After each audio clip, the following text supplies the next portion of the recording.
আরমান কোহলি, যার ভুলে আজ শাহরুখ খান সুপারস্টার।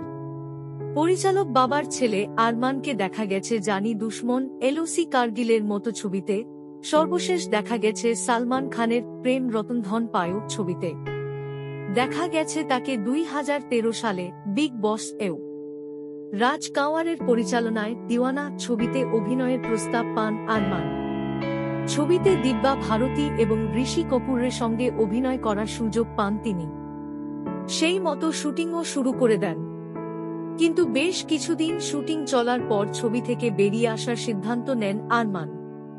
তার যুক্তি ছিল, ঋষি কপুর যে ছবিতে রয়েছেন সেই ছবিতে দ্বিতীয় নায়কের চরিত্রে অভিনয় করে বিশেষ লাভ নেই তাঁর।